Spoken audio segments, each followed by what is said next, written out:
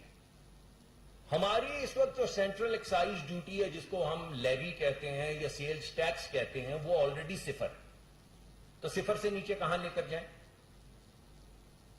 آپ مجھے بتائیے کہ ایک ڈیوٹی ہم نے جو لگائی صفر ہے, صفر سے نیچے کیا کریں اس کو؟ تو ہماری قیمت سستی, ان کی قیمت مہنگی. ان کی جو قیمت کم ہوئی وہ ہوئی ایکسائز ڈیوٹی کم کرنے سے. ہماری آلریڈی ایکسائز ڈیوٹی کے ایکویولنٹ جو دونوں چیزیں ہیں, ہماری لیوی اور ہماری سیلز ٹیکس, وہ آلریڈی صفر ہے. And yet Brutus is an honourable man. Diesel بھی بتا دیتا ہوں جناب. ہماری بھارت کے اندر ڈیزل کی جو قیمت ہے وہ ہے 234 روپے 3 پیسے. دوبارہ بتاتا ہوں, بھارت کے اندر ڈیزل کی قیمت پاکستانی روپوں میں ہے 234.03 روپے پاکستانی 1 لیٹر کی. پاکستان میں وہ قیمت ہے 174 روپے 15 پیسے پر لیٹر. اب آپ مجھے دوبارہ بتا دیجئے کہ 174 روپے 15 پیسے کم ہے یا 234 روپے اور 3 پیسے کم ہے؟ کون سا ہے بھائی کم؟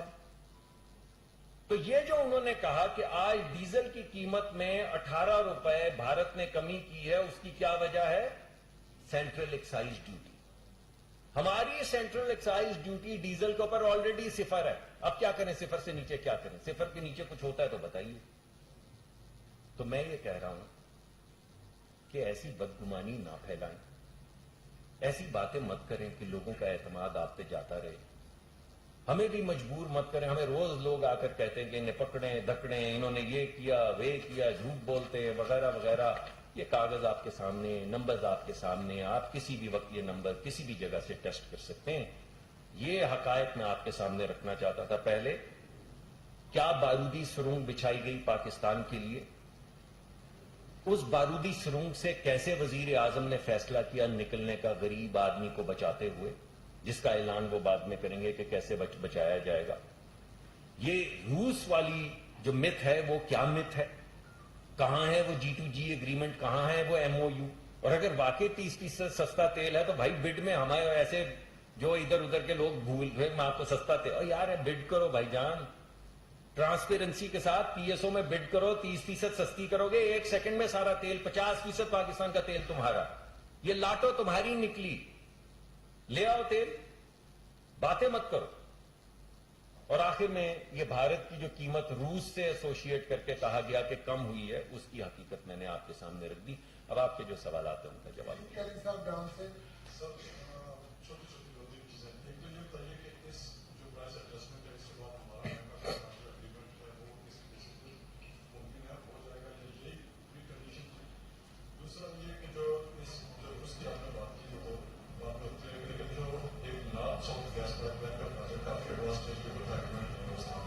اس کا کیا اسٹیٹس ہے اس کے ساتھ وہ پائے گا یا آپ کرنا چاہیں گے؟